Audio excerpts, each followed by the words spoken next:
Bayangkara Jaya ya Prof ya? Jakarta, sorry, Bayangkara Jakarta. Nanti dari kepakaran Prof Juanda akan membaca bagaimana sebetulnya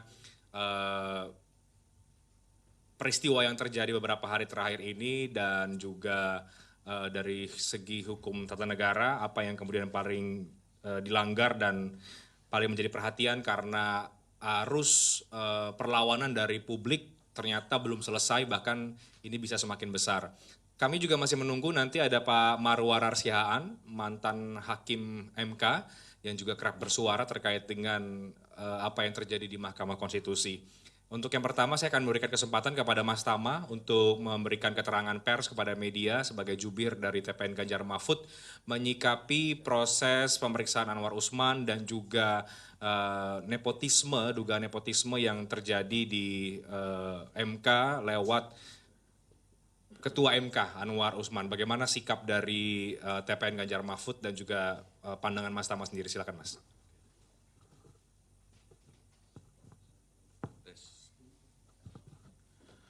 Oke, terima kasih Reinhardt.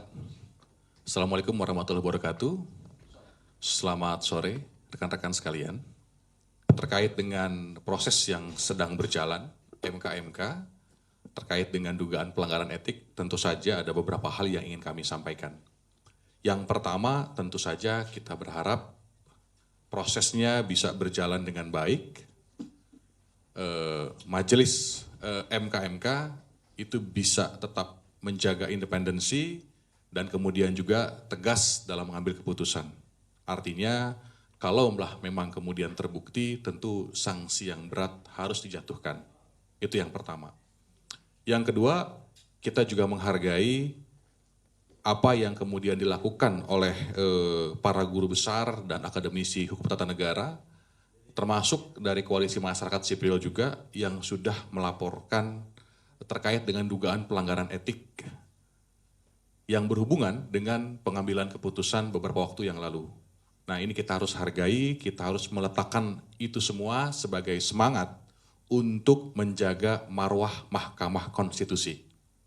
Para guru besar, kemudian akademisi yang kemudian sudah melaporkan, tentu saja itu merupakan perwakilan yang sebenarnya dari masyarakat. Sesuatu yang jernih tanpa ada kepentingan, yang tentu saja ini adalah upaya untuk menjaga konstitusi kita dari pembegalan konstitusi yang kemudian akan merusak tatanan demokrasi. Dan yang ketiga, kita juga harus melihat bahwa proses yang berjalan tidak bisa bertele-tele, dia harus cepat. Meskipun misalnya undang-undang kasih waktu 30 hari, begitu ya, bisa diperpanjang lagi 15 hari. Nah, kita berharap prosesnya juga bisa lebih cepat, karena tentu saja ini akan berkaitan dengan momentum pemilu. Nah, jadi kita harapkan ada kepastian juga dalam konteks pemberian sanksi, karena ini kita penting untuk melihat hal ini, karena kita masih membutuhkan Mahkamah Konstitusi sampai kapanpun. Bagi kami yang kemudian juga sebagai peserta pemilu, kita butuh juga netralitas dan independensi Mahkamah Konstitusi, paling tidak dalam waktu dekat, dan kami percaya juga 2024 peluang adanya sengketa itu besar. Ada sengketa pilkada, ada sengketa pileg juga, termasuk sengketa pilpres. Maka dari itu, apa yang dilakukan hari ini, proses MK-MK, kemudian juga laporan dari para guru besar, itu adalah upaya untuk menjaga MK untuk kembali kepada jalannya menegakkan konstitusi. Karena kalau kemudian MK itu rawan dengan intervensi, tentu yang dirugikan adalah banyak sekali warga negara yang hak konstitusinya terganggu. Nah, mungkin sementara 4 poin itu dari saya kembalikan kepada Reinhardt. Terima kasih. Nanti dilanjutkan ya Mas Tama, ada pertanyaan dari rekan-rekan setelah konversi ini. Saya mau elaborasi lebih jauh ke Prof Juanda. Prof, pembegalan konstitusi yang tadi di-highlight oleh Mas Tama ya, ini yang perlu kita cermati bersama, dan juga dari civil society, dari para pakar, mungkin banyak juga rekan-rekan dari Prof Juanda yang marah dan kecewa sehingga melaporkan ini sebagai sebuah pelanggaran etik. Dari pandangan Prof. Juanda sendiri sebenarnya bagaimana melihat proses yang terjadi di Mahkamah Konstitusi sampai hari ini ada pemeriksaan terhadap Hakim MK. Kalau kita kaitkan ke bagaimana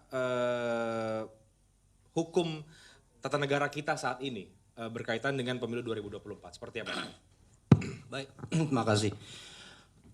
Pertama memang kita dikejutkan dengan putusan nomor 90 yang tentu inilah awal dari dugaan terjadinya pelanggaran kode etik dan sampai sekarang dan sedang berlangsung ya Majelis Kehormatan Mahkamah Konstitusi yang dipimpin oleh Profesor Jimli dan anggotanya 2 lagi adalah Profesor Bintan Saragi dan 1 dari Hakim Konstitusi. Ini tidak lain adalah untuk membuktikan atau tidak terbuktinya dugaan pelanggaran kode etik itu sendiri. Sehingga kalau terjadi misalnya terbukti pelanggaran kode etik, maka tentu kita berharap dengan integritas dan kenegarawan Prof. Jimli yang kita anggap masih tegak lurus untuk menegakkan konstitusi, negara hukum dan negara demokrasi yang diharapkan oleh banyak pihak rakyat ini dalam rangka mempersiapkan pemilu yang jujur, adil, demokratis di 2024. Tentu disinilah ajang pembuktian ya, di mana Prof. Jimli kita harapkan dalam arti objektif ya, bersikap objektif, berpikir secara normatif konstitusional berdasarkan norma-norma kode etik. Nah, oleh karena itu saya pikir ya inilah saatnya kita menunggu bagaimana putusan nanti MK ini. Oleh karena itu saya sebagai salah satu pakar hukum tata negara berharap mewakili rakyat juga sekaligus berharap MK ini tidak bermain di dalam ranah politik ya, tidak mencoba-coba untuk berselingkuhan dengan kekuasaan politik manapun kecuali menegakkan konstitusi, berkiblat kepada peraturan kode etik dan perilaku hakim yang sudah kita sama-sama sebagai pedoman dari hakim konstitusi dalam menjalankan tugasnya. Nah, dan terakhir, kenapa ini bisa dan harus kita harapkan secara kuat untuk bagaimana MK ini melakukan wewenang dan fungsinya, karena setelah ini ada namanya Pilpres, Pileg, dan saya yakin biasanya berujung pada gugatan-gugatan. Nah, kalau tidak dibasmi dulu atau dibuktikan dulu dengan etiknya ini, saya khawatir apa yang diduga oleh publik secara umum, kalau misalnya ternyata terbukti ya Ketua Mahkamah Konstitusi Pak Anwar Usman itu melakukan pelanggaran kode etik, saya pikir nanti dikhawatirkan kalau bermain-main MK ini pada saat nanti terjadi sengketa pemilu 2024 ini akan berpotensi untuk berpihak kepada salah satu pasangan atau salah satu peserta pemilu, kalau itu anggota DPRD misalnya. Nah, ini kita tidak harapkan ya. Oleh karena itu bahwa apa yang terjadi atau dugaan dari kawan-kawan yang sekarang bergulir di MK itu benar-benar dilaksanakan oleh MK Prof. Jimli yang saya harapkan pertaruhkanlah ini untuk negara. Kredibilitas Prof. Jimli saya pikir di sini kita melihat ujiannya. Apakah mampu memperlihatkan tidak ada godaan atau goyangan politik dari pihak manapun termasuk kekuasaan manapun. Ini diharapkan oleh masyarakat dan bangsa Indonesia agar pikiran-pikiran yang non hukum tidak dibuktikan melalui hakim-hakim konstitusi ini di pemilu 2024. Ini yang kita harapkan. Prof, tadi Prof Juanda meng-highlight juga soal agar MK-MK tidak bermain di ranah politik ya, tidak berselingkuhan dengan kekuasaan gitu. Nah, dari proses yang sedang berlangsung ini, apa yang Prof Juanda harapkan sanksi yang kemudian sebaiknya diterapkan? Kalau kita bicara ke depan juga, tadi Prof juga menyinggung soal ke depan pasti akan ada lagi sengketa-sengketa lain yang akan berurusan dengan MK soal Pilpres 2024. Ya, jadi gini, kita kalau berpedoman pada Undang-Undang Kekuasaan Kehakiman, pasal 17 ayat 5, sering pakar mengutip itu ya, bahwa ketika terbukti hakim atau panitera ya ada terbukti melakukan pelanggaran kode etik atau ada kepentingan dengan perkara itu, maka dia harus mundur. Ketika tidak mundur, maka sebenarnya secara esensial putusan itu adalah tidak sah. Ini, tetapi saya sudah mengatakan di berbagai media massa, ini adalah sangat absurd norma ini. Kenapa? Karena di dalam Undang-Undang Kekuasaan Kehakiman itu sendiri mengatakan hanya yang berlaku nih hakim di bawah ya lingkungan Mahkamah Agung.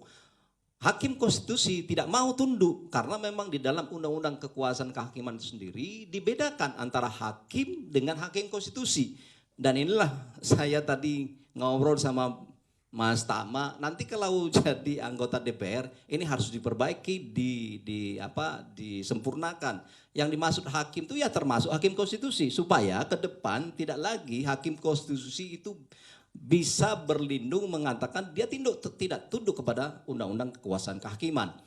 Nah kemudian akibat-akibat hukum yang tadi sebenarnya apakah yang terbukti tadi ya, maka saya katakan terbukti itu ada yang memang berat, menengah, ringan misalnya. Nah kalau ini bicara dugaan saya, kalau ini terbukti ada perselingkuhan atau namanya pelanggaran kode etik ketua Mahkamah Konstitusi atau siapapun hakim konstitusi yang sekarang diduga pelanggaran etik di situ terbukti, maka jangan setengah-setengah bermain di dalam ranah yang abu-abu.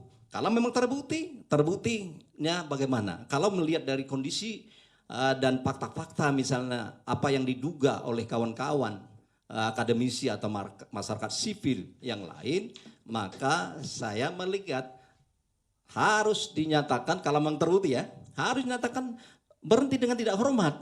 Ya, termasuk katakanlah kalau memang terbukti Pak Ketua itu ya dengan legowo terima dan itu berani tidak, itu kita harapkan kepada Ketua Prof Jimli sebagai MK-MK-nya dan kawan-kawan. Nah ini jangan coba-coba bermain ketika ini ada soalnya putusan terbukti tapi teguran, hanya teguran, padahal sebenarnya jelas terbukti itu ada bahwa pelanggaran kode etik berat.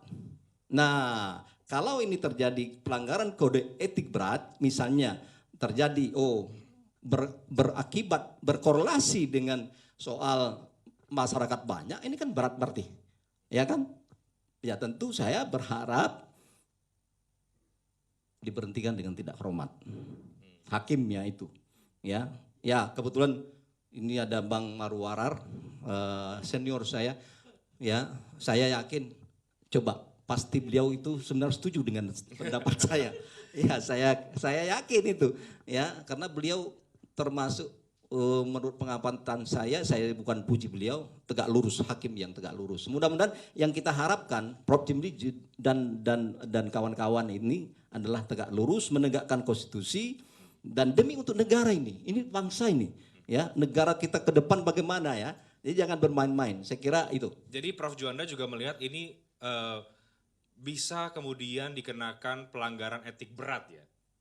Ya kalau memang ini misalnya dari sebuah proses dan fakta-fakta yang ada di lapangan. Kalau kita kan tidak melihat dari, tapi saya mengamati dari segi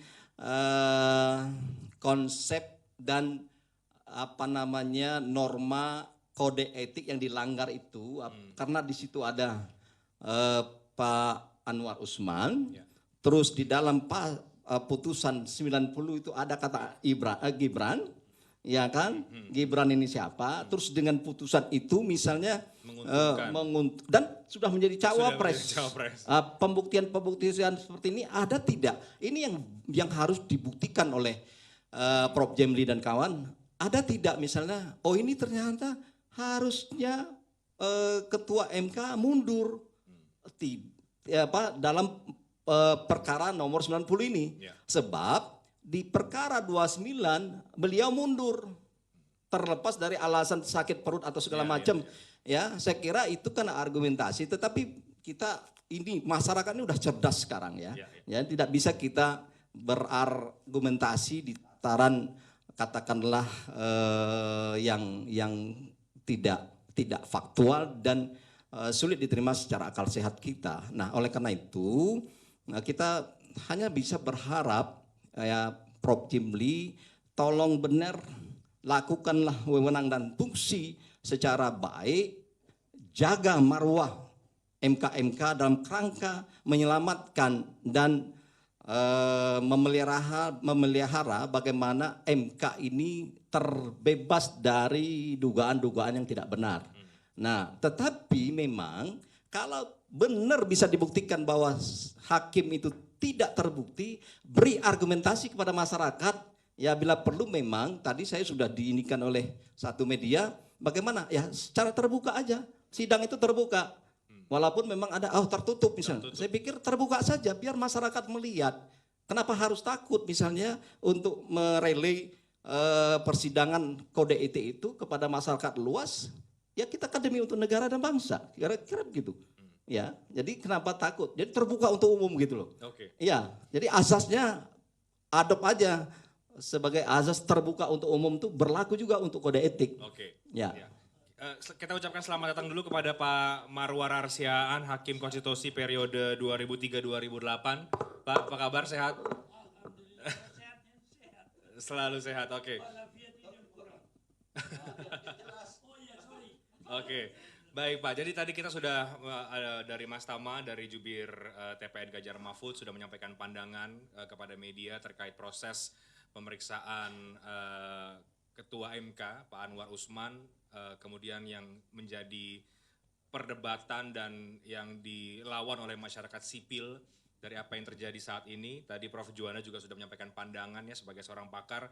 Pak Marwar Arsiaan bagaimana sebagai orang yang pernah duduk di Hakim Konstitusi melihat apa yang terjadi sekarang, pemeriksaan Ketua MK dan pelanggaran kode etik terberat apa sih sebetulnya yang pernah selama ini diterima oleh Hakim MK dan sekarang ini bagaimana menurut Pak Marwar dugaannya ini? Seperti apa Pak? Silakan. Wah terima kasih nih kita sudah diberitahu tadi ada di sini meetingnya. Tetapi memang kalau kita lihat apa yang terjadi sekarang sungguh berat lah ya untuk Mahkamah Konstitusi. Kalau mau bertugas dia nanti mengadili, bukan sekarang saja yang berat itu, tetapi nanti kalau suatu peradilan kehilangan trust, itu bisa negara itu kacau sebenarnya. Bahkan dalam posisi yang bisa perang saudara sebenarnya. Bayangkan kalau peradilan umum saja trust hilang, ada pencuri tertangkap, dia nggak percaya penegakan hukum itu. Dia sikat saja itu, siram bensin bakar kan. Itu anarki namanya.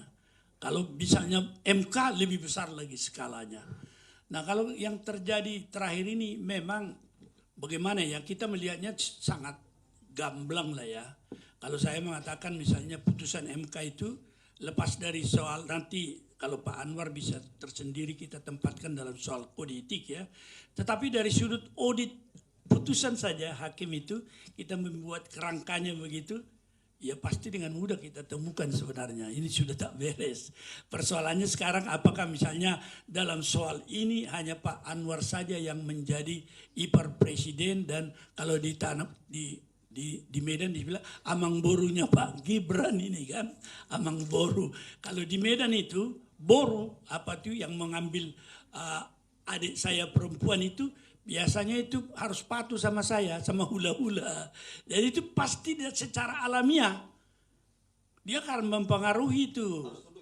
Ya tunduk, tapi sejauh mana seorang hakim akan dengan mulus bisa keluar, itu persoalannya tinggi rendahnya penghayatan terhadap prinsip konstitusi yang disebutkan independensi dan impartiality atau sikap tidak memihak. Oleh karena itu dari ukuran apapun, nah seringkali kan sudah dari sejak awal Pak Anwar itu diminta orang undurkan diri. Tapi kalau percintaan seperti ini, kalau misalnya suatu percintaan yang terjadi dalam sejarah, tidaklah karena saya jadi ipar presiden, saya ketua MK harus mundurkan diri. Tetapi tidak boleh melanggar prinsipnya, begitu kan. Nah oleh karena itu dari sudut apa yang dikatakan prinsip konstitusi independensi yang diberikan atau melekat atau bersatu atau harus tidak bisa dilepaskan dari prinsip yang kedua atau yang ketiga ini, impartiality, tidak memihak di dalam pengambilan putusan, maka itu prinsip yang harus dihayati betul. Karena akar daripada kepercayaan terhadap peradilan adalah yang dua ini. Yaitu dia harus menunjukkan sikap tidak terpengaruh oleh apapun. Tapi bahwa dipengaruhi itu biasa saya kira, apalagi orang timur kan. Saya katakan tadi kalau di Tapanuli, ipar saya tidak mau patuh sama saya harus marah. Tetapi dia mempunyai satu sikap atau bisa meyakinkan saya bahwa tidak bisa dia lakukan itu. Oleh karena itu prinsip independensi yang dimiliki oleh hakim konstitusi, biasanya hakim umum juga, secara universal kita telah menghayati betul itu dan mengikuti prinsip yang disebutkan Bangalore Principle. Jadi di seluruh dunia begitu. Maka diberikan independensi supaya Anda tidak memihak, ya kan? Independensi itu bisa dijamin dengan pendapatan yang cukup lah. Ya hakim MK kan cukup lah, hakim biasa pun sudah cukup. Diberikan juga jaminan tidak boleh dipengaruhi. Jaminan dia tidak dipilih dengan cara-cara yang tidak sah dengan maksud. Dan di situ ada satu lagi hakim yang sudah bermasalah kan. Kemarin dulu saya bilang itu harus dipecat. Siapa bang? Ya kawan itu siapa? Si Guntur itu. Dia melanggar sumpah jabatan semua itu. Ini terjadi kan. Prinsipnya Aswanto, hakim konstitusi, disepakkan saja dari kursi itu without due process of law. Ya kan? No person shall be deprived of his liberty, property, and apa lagi satu lagi? Liberty, property, ada satu lagi lah. Freedomnya tidak bisa diambil tanpa due process. Tapi martabatnya Pak Aswanto ditarik begitu, dipecat. Tapi tidak ada proses. Kalau di Undang-Undang MK jelas itu disebutkan kan, harus ada karena kesalahan. Dia mengundurkan diri. Mohon maaf, itu waktu itu kan terbukti pelanggaran kode etik. Siapa? Siapa? Yang abang bilang tadi. Syaswanto? Bukan. Yang teman saya itu bilang. Tapi tidak dipecat. Oh inilah, jadi di sini sebenarnya Majelis MK juga kan baru dibentuk ini. Pertanyaannya kemarin kenapa baru sekarang? Enggak, waktu itu kan ada MK si Palaguna. Ya itu kan dia masih ad hoc kan. Seharusnya tetap 3 bulan, 3 tahun. Tapi ini ad hoc. Sekarang juga ad hoc. Kenapa begitu? Sehingga ada yang mengajukan judicial review, kenapa tidak dibentuk MK itu secara permanen 3 tahun. Tidak dipermanenkan ya? Ya, 3 tahun. Nah kemudian kalau kita lihat prinsip yang mendunia itu, supaya dia tidak bisa memihak kemana-mana itu, diwajibkan dalam prinsip kedua, impartialitas angka 5, dia harus mengundurkan diri kecuali kalau akibatnya menjadi tidak quorum. MK itu sidang 9 tapi bisa 7, sah ini. Kalau dia mengundurkan diri kan masih 8. Tapi tidak dia kan. Bahwa ada hubungan keluarga sudah jelas. Meskipun post factum kayak itu terjadi kan. Sesudah nyatanya itu sesudah hanya si Gibran, anak presiden yang dicalonkan dan menjadi calon wakil presiden kan, itu menjadi fakta dan itu adalah keponakan daripada ketua MK. Oleh karena itu dia tidak mengundurkan diri, itu merupakan suatu prinsip yang dilanggar secara universal dan oleh karena itu agak berat kita untuk meletakkan lagi pengambilan keputusan sengketa pemilu presiden nanti ke tangan mereka karena trust tidak ada lagi. Meskipun banyak alasan dikatakan dalam putusan ini, saya katakan tadi, putusan MK itu bisa kita audit, apa yang dikatakan audit melalui apa yang kepatuhan kepada sumpah jabatan. Ya kan? Sumpah jabatan hakim itu sebenarnya sumpah jabatan DPR juga, sumpah jabatan presiden. Ketika misalnya si Aswanto digulingkan tanpa mematuhi konstitusi dan undang-undang MK itu, semua melanggar sumpah. Termasuk maaf ya Pak Jokowi, kita minta waktu itu jangan ditandatangani itu. Karena dampaknya sumpah jabatan dilanggar. Bayangkan kalau misalnya saksi di pengadilan bersumpah, tapi dia palsu sumpahnya karena dia menerangkan yang tidak benar. Tadi dia bersumpah akan menerangkan yang benar tidak lain daripada yang sebenarnya. Dia dihukum bisa kalau pidana 7 tahun atau 9 tahun. Tapi pejabat negara kita tidak ada yang disanksi. Kecuali kalau hakim MK dijelaskan dalam undang-undang MK, melanggar sumpah jabatan satu alasan dipecat. Ya kan? Nah ini salah satu yang kita katakan, kalau kita ambil dia dalam suatu audit, checklistnya, kepatuhan kepada sumpah jabatan, Anda perhatikan. Pasal 60, jelas itu yang disebutkan tadi Pak Juandato. Bahwa kalau suatu putusan dengan menguji satu norma kepada norma konstitusi sudah diputus, yang sama itu akan mengikut. Itu pasal 60. Ya. Tetapi ini mendadak satu ini menyimpang. Wah ini terlalu berat ini untuk kita katakan itu kan. Ini belum disinggung. Melanggar sumpah jabatan, dia tidak patuh pada pasal 60. Saya bingung kalau misalnya begini, bagaimana caranya? Saya bilang itu terobosan hukum yang menyimpang. Iyalah, tapi sudah melanggar konstitusi kan. Tadi sumpah jabatan melaksanakan Undang-Undang Dasar 45 dan segala peraturan perundang-undangan dengan seluruh-seluruhnya. Jadi bagaimana lagi mau dibilang? Kita tanpa melihat checklist yang lain di dalam audit satu putusan, terutama apakah putusan yang dihasilkan itu dia bergerak dari apa yang dikatakan negative legislator masuk ke positive legislature, itu boleh kalau dikatakan doktrin di MK yang meskipun Kelsen dulu bilang tidak boleh itu. Kalau seandainya bangun Hans Kelsen dari kubur, memang marah-marah dia dengan MK Indonesia itu. Ngapain ente itu? Bukan begitu ajaran saya dulu. Negatif saja katanya. Tapi masuk HAM di dalam konstitusi dan HAM itu tidak bisa ditunda.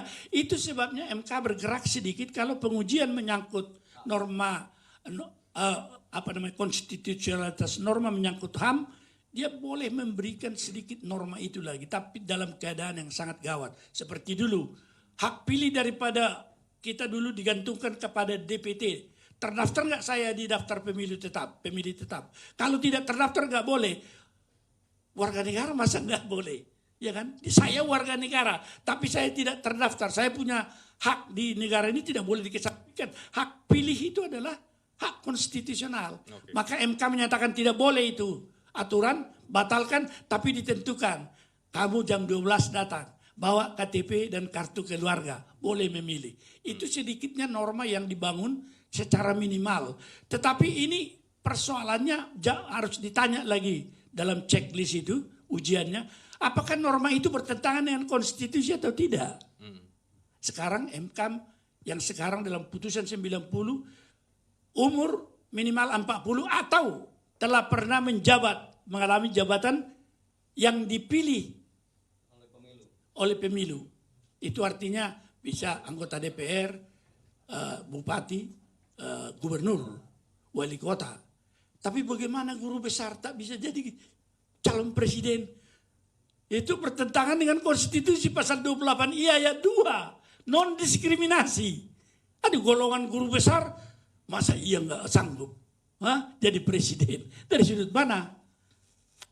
Masa misalnya pemimpin bank yang memiliki keterampilan memimpin masalah moneter. Kita butuhkan pemimpin masalah moneter di Indonesia sekarang. Tapi tidak bisa oleh putusan MK itu. Dia 40 atau jabatan yang dipilih. Ujiannya di sana dia. Ya, checklist yang kita katakan dalam audit itu. Bertentangankah norma yang dikeluarkan MK itu dengan konstitusi? Jawabannya bertentangan. Kalau saya ditanya ya, masa iya guru besar nggak boleh? Atau yang lain lah, dokter yang nggak boleh, kepala rumah sakit nggak boleh. Oke. Ya? Bagaimana itu? Itu pertanyaan saya itu. Nah pertanyaannya sekarang, tapi ini kalau yang ini nggak usah tulis ya. Kalau yang ini.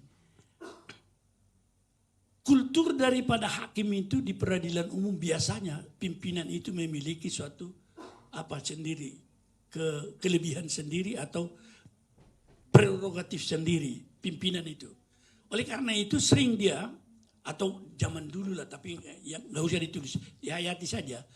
Pimpinan itu kadang-kadang memberi kita perkara tapi ditugaskannya di situ. Ini putus begini ya dek gitu. Hah? Kita ini independen loh kan, imparsial. Tapi tidak banyak orang yang melihat demokratisasi dalam independensi peradilan itu merupakan satu kultur yang harus dibangun. Oleh karena itu pimpinan itu yang melakukan sikap seperti itu biasanya adalah yang lahir dari kultur yang non-demokratis yang itu sebenarnya bertentangan dengan apa yang dikatakan prinsip independensi.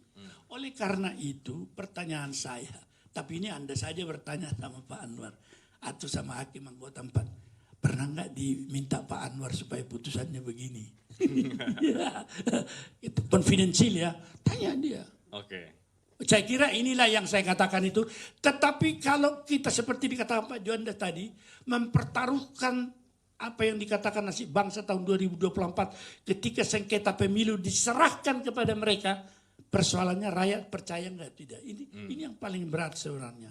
Trust itu kalau tidak ada, itu akan menimbulkan kepercayaan. Anda pernah tahu namanya Gary Goodpaster, seorang peneliti dari Universitas mana itu diundang oleh Asian Development Bank. Coba dulu audit sistem hukum dan peradilan Indonesia. Dia datang dengan konklusi tidak bisa dipercaya. Itu artinya pertanyaan yang pernah terjadi. Kenapa sih investor nggak pernah datang ke Indonesia ketika kacau ada masalah di Cina, tapi dia Vietnam, Kamboja, Thailand dan lain sebagainya. Indonesia enggak. Soalnya sistem hukum tidak bisa dipercaya. Mereka membutuhkan jaminan. Kalau saya menginvest di sini, kalau ada masalah, kembali nggak duit saya. Itulah kerugian yang muncul dari kehilangan trust itu. Oleh karena itu, soal trust ini yang harus dikembalikan. Ya. Tadi saya lihat apa yang dikatakan Pak Juanda itu. Ya kalau bisa mengundurkan diri lah daripada dipecatkan. Saya kurang tahu apa yang dipikirkan Pak Jimli kan. Kalau lihat, dia penulis daripada peradilan etik untuk pejabat Indonesia. Wah, tahu kan itu? Dia yang menganjurkan itu, kita ikuti dia. Apakah dia akan menerapkan dalam perkara ini? Just wait and see. Okay. Saya kira demikian yang bisa saya sampaikan. Baik, terima kasih Pak Marwarar. Kita buka langsung ke sesi tanya jawab saja untuk bisa dielaborasi lebih jauh dengan para narasumber dan juga dari TPN Ganjar Mahfud. Saya buka sesi pertanyaan, silakan Mbak bisa dibantu mikrofon.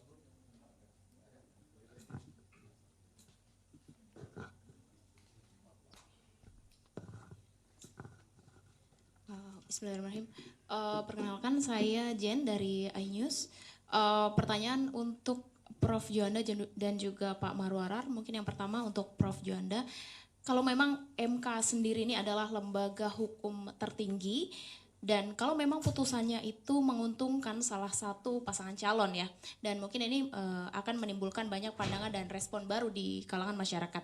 Lalu jalan apa sih yang bisa ditempuh oleh masyarakat sendiri yang merasa dirugikan?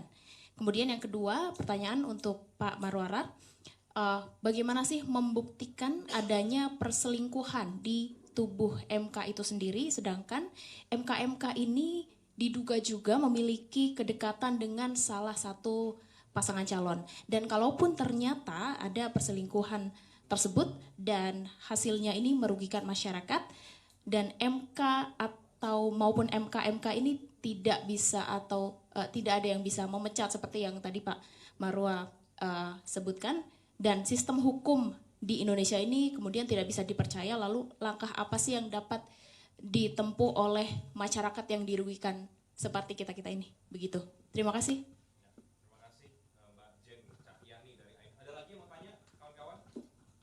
Sekarang kita hold dulu di satu pertanyaan. Prof. Juanda terlebih dulu, Prof. Silakan. Baik, terima kasih dari iNews TV. jalan apa yang bisa dan harus kita lakukan begitu ya. Pertama sebenarnya masyarakat sipil bisa melaksanakan seperti apa yang sedang bergulir di MK-MK sekarang, yaitu soal kode etik. Kalau itu bicara kode etik ya. Tetapi kalau soal bagaimana substansi putusan perkara nomor 90 misalnya, apa yang harus kita lakukan?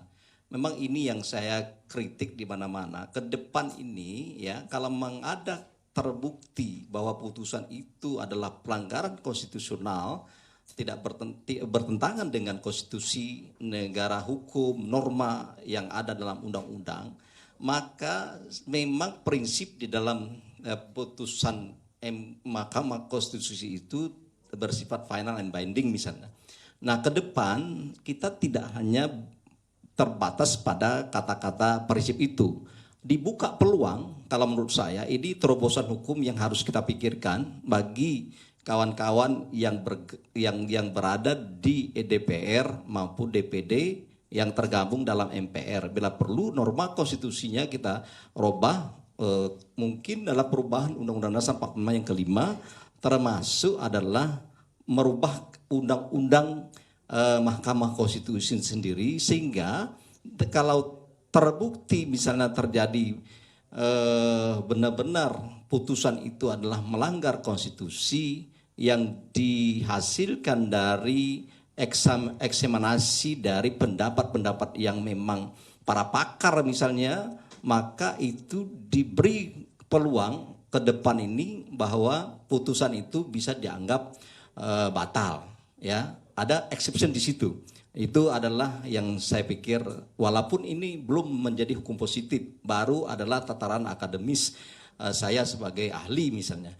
Yang kedua adalah melalui prosedur normal, yaitu adalah legislative review, yaitu ke depan siapapun DPR-nya melakukan perubahan terhadap undang-undang Mahkamah Konstitusi, yaitu seperti yang tadi soal misalnya open legal policy, yang tentu soal-soal yang tidak diatur secara tegas maupun secara langsung tidak langsung, misalnya dalam norma konstitusinya tidak diatur, maka itu adalah open legal policy. Jadi itu adalah wewenang dari pembentuk undang-undang. Nah, jangan diambil alih oleh Mahkamah Konstitusi melalui putusannya. Dan ini adalah yang sebagaimana yang kita perhatikan dan kita bahas saat sekarang, ini akibat dari putusan yang tidak konsisten. Menurut saya adalah putusan yang melakukan terobosan hukum tapi menyimpang. Menyimpang yang bagaimana? Menyimpang dari konstitusi. Konstitusi pasal berapa? Salah satunya pasal 6 ayat 2 Undang-Undang Dasar 45. Di mana soal persyaratan capres cawapres itu diatur lebih lanjut dengan undang-undang. Apa artinya ini norma ini? Artinya soal syarat-syarat capres dan cawapres itu adalah kewenangan dari DPR dan DPD kalau memang itu bagian dari otonomi daerah. Katakanlah sekarang tuduhannya DPR bersama pemerintah sebagai pembentuk undang-undang kita misalnya. Itu wewenang yurisdiksi authority dari DPR bersama pemerintah. Jadi jangan diambil alih oleh Mahkamah Konstitusi. Yang itu saya katakan ada sebagaimana yang Pak Marwar katakan lagi. Saya tidak sependapat kalau itu misalnya menyangkut remeh-temeh diambil alih oleh Mahkamah Konstitusi, misalnya menjadilah Mahkamah Konstitusi menjadi positif legislator. Ya padahal dia harusnya negatif legislator. Jadi artinya itulah sebenarnya pemahaman yang didukung oleh integritas hakim sama kriteria-kriteria negarawan, tidak berpihak, tidak ada kepentingan-kepentingan non hukum yang berkeliaran di otak mereka atau di dalam batin mereka. Jadi saya kira dua aspek inilah yang bisa dilakukan kita sebagai masyarakat dan minimal kawan-kawan pers dengan fungsi yang sekarang ini melakukan memberitakan atau mendorong bahwa pers itu bagian dari pressure group, ya itu diatur sebagai suprastruktur ya politik ya infrastruktur maksud saya infrastruktur politik, ya. Nah, saya kira peran-peran ini bisa dilakukan. Saya kira itu. Baik, langsung ke Pak Marwarar, Pak. Tadi masih. Saya kira menyambung apa yang diuraikan Pak Juanda, memang ada sedikit standar untuk hakim konstitusi yang sedikit jauh di atas itu karena adanya perbedaan putusan pengadilan biasa diatur dalam undang-undang kekuasaan kehakiman. Kalau dia melanggar seperti tadi prinsip independensi dan imparsialitas, dia punya kepentingan tidak mundur, itu mengalami catat dan itu boleh dibatalkan. Tetapi itu adalah peradilan biasa yang dia masih mempunyai level tingkat pertama, dia masih bisa dibanding. Jadi dibanding itu tingkat banding bisa dibatalkan dia kalau terbukti bahwa dia meskipun mempunyai hubungan keluarga tetapi memutus dia dan memeriksa itu cacat putusan itu dan dia bisa dibatalkan. Tetapi berbeda dengan hakim konstitusi yang di Undang-Undang Dasar sendiri disebutkan hanya satu tingkat final and binding. Itu artinya meskipun lahirnya putusan ini cacat, ya seperti anak cacat kita harus terima kan. Pincang atau apa dia tidak bisa ngomong. Inilah kesulitannya. Oleh karena itu standar yang tinggi dari hakim konstitusi independensi sebenarnya harus dipertahankan.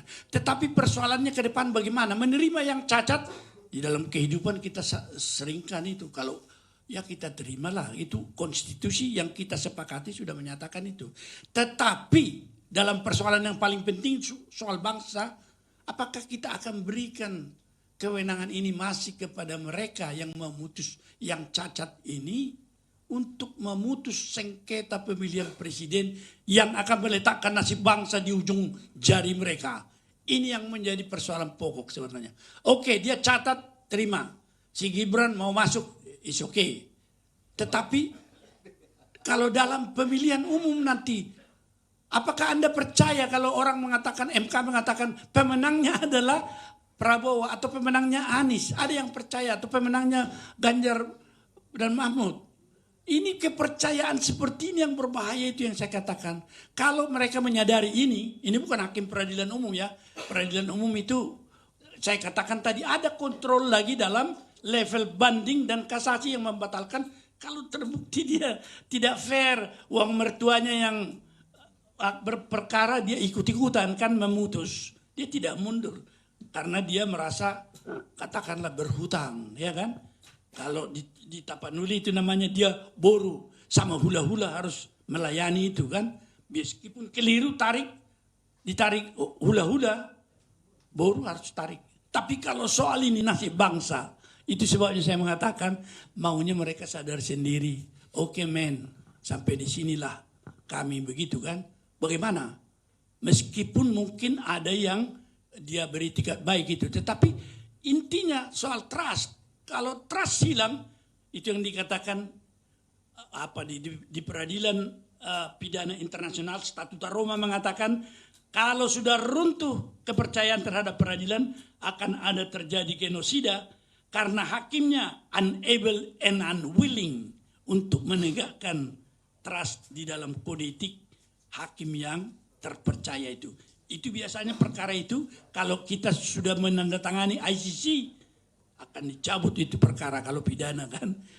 Misalnya sekarang ini Putin oleh ICC diperintahkan ditangkap kan. Karena sistemnya sudah tidak bisa dipercaya lagi di sana.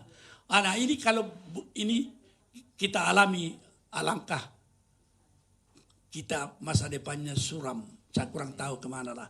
Oleh karena itu saya hanya menyerukan yang 5, please step down. Tidak ada jalannya lah. Daripada sulit Pak Jimli, kenapa sih? Karena tidak sukarela kita kan.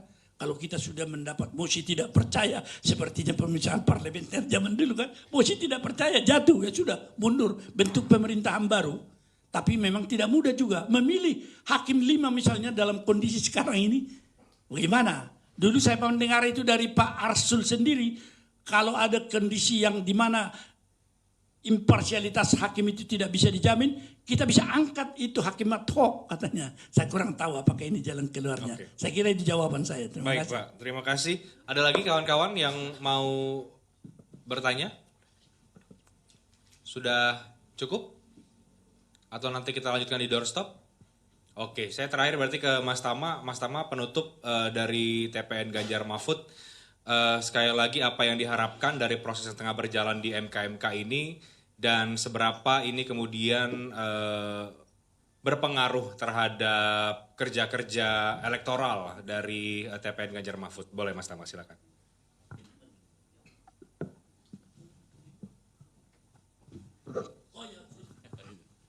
Oke, terima kasih Reinhard. Tadi sudah dijelaskan panjang lebar oleh Prof. Juanda dan Pak Marwarar. Saya rasa poinnya juga tidak jauh berbeda dengan apa yang akan kami sampaikan. Yang pada prinsipnya yang pertama, kita berharap MK-MK tegak lurus kepada konstitusi, kepada hukum, bukan kepada kekuatan kekuasaan. Itu yang paling penting. Yang kedua, kita juga minta agar semua yang diperiksa, ada saksi maupun hakim-hakim, ini bisa kooperatif dan menyampaikan semua sebenar-benarnya, dan tak perlu ada lagi keraguan, karena itu menjadi penting untuk mendapatkan kebenaran. Dan yang paling terakhir adalah sanksi yang tegas apabila terbukti melanggar etik. Karena kita butuh MK, tidak hanya hari ini, kita butuh MK sampai kapanpun. Demikian, Reinhard. Terima kasih. Baik, terima kasih Mas Tama, Prof. Juanda, Pak Marwarar. Terima kasih banyak untuk waktu dan juga sudah berbagi perspektif dan keterangan kepada media. Kalau kawan-kawan mau melanjutkan The Doorstop bisa di luar. Nanti silakan mau ke Mas Tama, Pak Marwarar atau Prof. Juanda. Saya tutup konversinya untuk sore hari ini. Terima kasih. Selamat sore. Assalamualaikum warahmatullahi wabarakatuh. Terima kasih.